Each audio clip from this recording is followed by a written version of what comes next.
Hey, Ella, I wanted to tell you that I want to start reading another book to you, and I'm hoping that you like it. It's a bigger it's a book for older kids. The name of it is Junie B. Jones and Her Big Fat Mouth. Hmm. I really want to watch or see what this story's about. What do you think? So Junie B. Jones and Her Big Fat Mouth. So there she is. Let's see what she has to say, okay? And this book's a little bit different. Lots of words, not as many pictures. So the older we get, our books don't have as many pictures, but we start to make the picture in our mind as we're reading it, okay? So I want to read it to you, and I thought maybe we'd read a chapter or two, like 4 or 5 pages at a time, and then I'll stop, and then you can listen to it and watch it, and then I'll do a few more chapters, and we'll keep going like that, okay? Anyway, Junie B. Jones and Her Big Fat Mouth. So I'm going to read right now. Junie B. Jones and Her Big Fat Mouth. And the lady who wrote it, her name is Barbara Park. The first chapter is called Punishment. There they are. It looks like they're at school. So up here it says, Chapter 1, Punishment. My name is Junie B. Jones. The B stands for Beatrice. I don't like Beatrice. I just like B, and that's all. I go to kindergarten.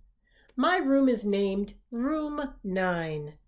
There are lots of rules in that place, like no shouting, like no running in the hall, and no butting the other children in the stomach with your head. My teacher's name is Mrs.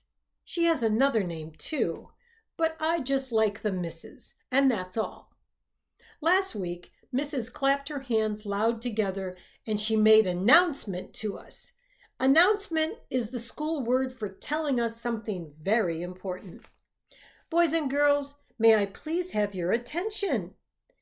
Today is going to be a special day in Room 9. We're going to be talking about different careers you can have when you grow up.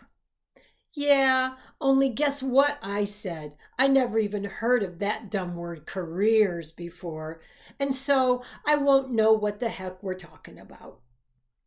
Mrs. made squinty eyes at me. A career is a job, Junie B., she said, and please raise your hand before you speak.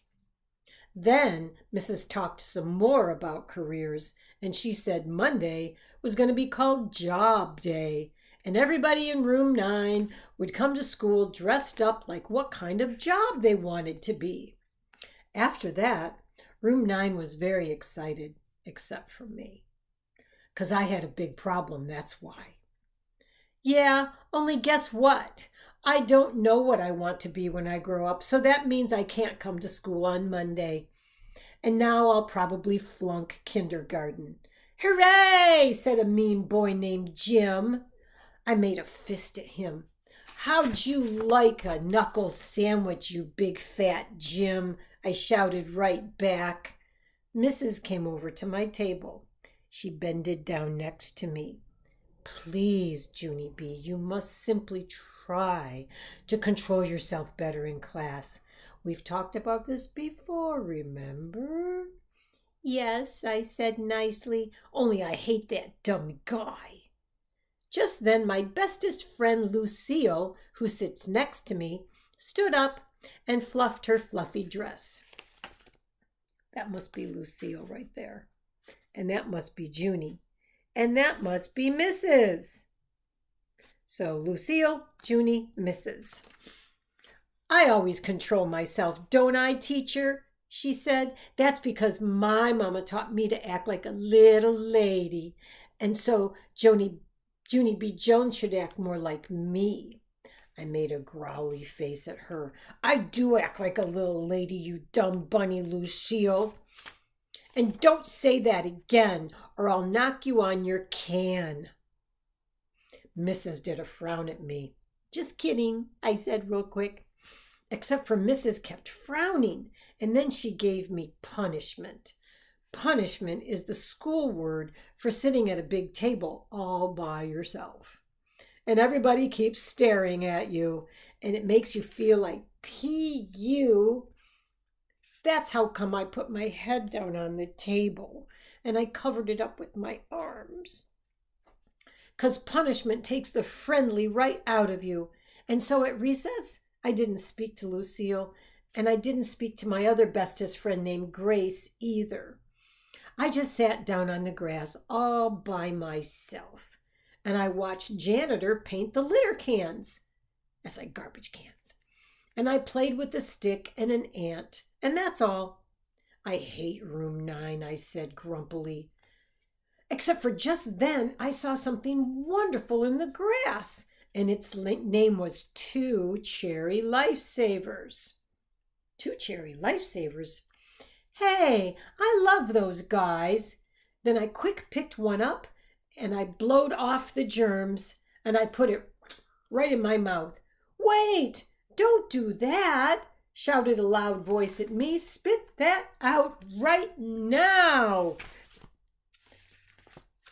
Ooh, there's that guy. He's saying, spit that out right now. I turned my head.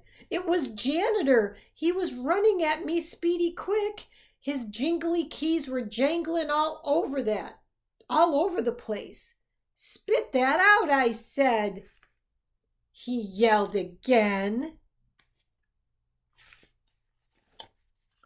And so then I spit the Cherry Lifesaver on the ground, 'cause the guy was scaring me, that's why. Janitor bent down next to me. I didn't mean to frighten you, sis, he said, but I spotted a bunch of dirty candy in the grass, and I was going to clean it up when I finished painting. He looked serious at me. Don't you ever eat anything on the ground. Do you hear? Not ever. But I blowed off the germs, I said. The janitor shook his head. You can't blow germs off, he said. Eating things that you find on the ground is very, very dangerous. Then Janitor picked up the dangerous candy. Now, run along and play. I did a big sigh. Yeah, only I can't, I said, 'cause I shot off my big fat mouth in kindergarten, and then I got punishment. And now I hate my bestest friend, Lucille. Janitor smiled a little at me and said, Life is hard sometimes, isn't it, sis? He said. I bobbed my head up and down. Yes, I said, life is P.U. Then Janitor patted my head and walked away. And so guess what? I just like Janitor. And that's all. So that's the end of chapter 1. The next chapter is called The Cop and Dr. Smiley. So we'll see about that. I'll read it again. I'll read you another part of the story and you can listen to it. But here's a preview. She's got a hat on or something. Looks like a helmet, like a football helmet. So we'll have to read about that because the name of that chapter is The Cop and Dr. Smiley. So we'll read next time. I love you so much. Bye.